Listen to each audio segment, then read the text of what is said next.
नमस्कार, आदाब, सत श्री अकाल। मैं ओम प्रकाश गिरी। बीते 2 अक्टूबर की सुबह देवरिया हत्याकांड का तो आपने मामला सुना ही होगा। उसको मैं एक बड़ा खुलासा करने जा रहा हूँ। वकील जब प्रेमचंद यादव केस लड़ता है तो उनका साफ साफ कहना है कि जो 2-3 घर जो बने हुए हैं राजस्व टीम के द्वारा जो कुर्की जब्त की गई है, घर टूटने का जो बात किया गया है, बुलडोजर चलने की जो बात किया गया है, क्या वो चलेगा कि नहीं, पहले आइए वकील साहब की बातों को सुन। पैमाइश में नियमों का पालन नहीं किया गया है। पैमाइश जो है राजस्व संहिता की धारा 20 के तहत होनी चाहिए थी। साथ ही साथ इसके बहुत सारे सिद्धांत होते हैं। मैंने उसकी कॉपी लगाया था कि कम से कम 2 सिवानी पत्थरों के साथ में इसकी पैमाइश करें, लेकिन उन्होंने इस तरीके की कोई काम नहीं किया। उनका कहना है कि प्रशासन का आदेश है और हमारे कार्य में हस्तक्षेप न करें। मैंने कहा हस्तक्षेप नहीं होना है, लेकिन आपको नियम संगत बातें बताना जरूरी है। आपको जैसा करना है वैसा करिए। फील्ड बुक में अपनी आपत्ति पर प्रस्तुत करेंगे। प्रशासन के दबाव को वजह से इसकी चीज किया जा रहा है या फिर जो है कि वो अवैध जमीन है ये? नहीं, देखिए, अवैध जमीन तो मानी जाती तब जब इसकी रिपोर्ट बहुत पहले आई होती। वो मकान बने 50 वर्ष हो चुके हैं। 50 वर्ष से बना हुआ है, 30-35 साल हो गए हैं किसी और, जैसे वो 3-4 टुकड़ों में है। तो वो 50 वर्ष, 30 वर्ष और 12-15 वर्षों से ही बनी हुई है।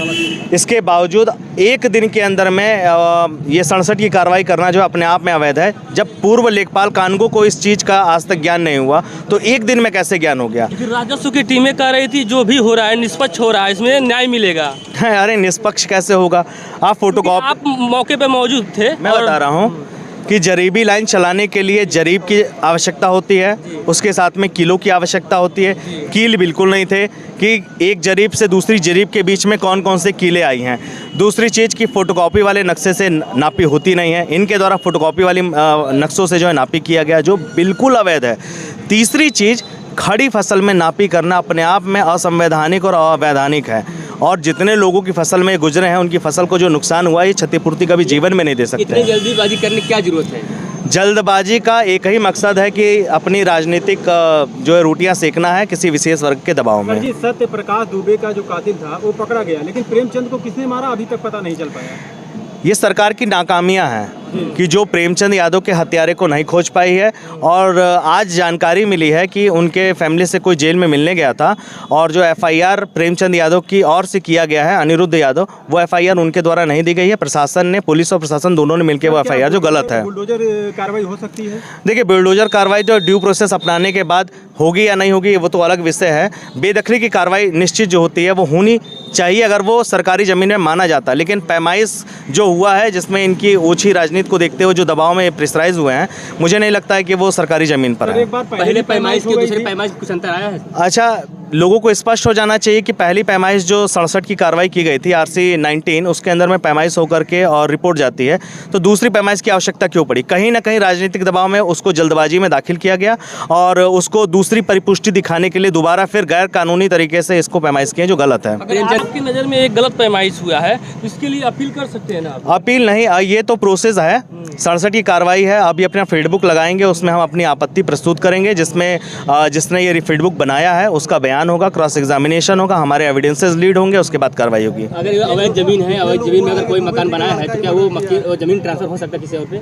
देखिए, कुछ प्रक्रियाएं हैं। एक्सचेंज का एक है राजस्व संहिता में, एक्सचेंज करके उस जमीनों को जो है ट्रांसफ़र किया जा सकता है। सुनने में आया कि दुबे जी का लड़का ही मर्डर करके सुबह भाग गया। देखिए, सुनने में नहीं आया है। जहाँ तक मुझे उनके जो पीड़ित परिवार है उनसे जानकारी मिली है कि इसके अंदर में जो देवेश दुबे हैं, ये इनका सबसे बड़ा अहम रोल है। इसके साथ साथ 2-3 और लोग हैं जिनके नाम आजकल में हम पता करके एफआईआर दर्ज कराएंगे। और जो एफआईआर प्रशासनिक दबाव में और किसी का अंगूठा लेकर या दस्तखत करा के जो कराया गया है, जो आज हमें जानकारी मिली है, उनके मामा जेल गए थे और पता चला है कि वो उनकी ओर से एफआईआर नहीं दिया है। हम नया एफआईआर देंगे। फैमिली में किसी परिवार से मिलने नहीं दिया जा रहा है तो प्रेमचंद यादव की फैमिली से ना मिलने दिया जाना, ये प्रशासन जो है अपने मंशा को पूरा करना चाहता है और सच्चाई को बाहर नहीं लाने देना चाहता है।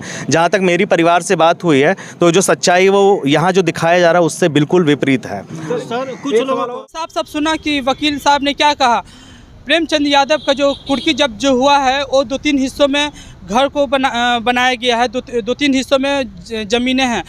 जो अवैध रूप से जो बनाया गया है वो कुर्की जब्त की गई है, लेकिन जो मेन जो घर बना हुआ है वो उनके पिताजी ने बनवाया था, जो एक आर्मी से रिटायर्ड फौजी थे। वो घर टूटेगा कि नहीं टूटेगा, ये तो ये बात की बात है। क्या यूपी सरकार उस पर बुलडोजर चलाएगी कि नहीं, ये भी अब देखना दिलचस्प होगा। इसी तरह तमाम खबरों के लिए आप हमारे साथ बने रहें। मैं आपको पल पल की खबर देते रहूँगा देवरिया हत्याकांड से रिलेटेड।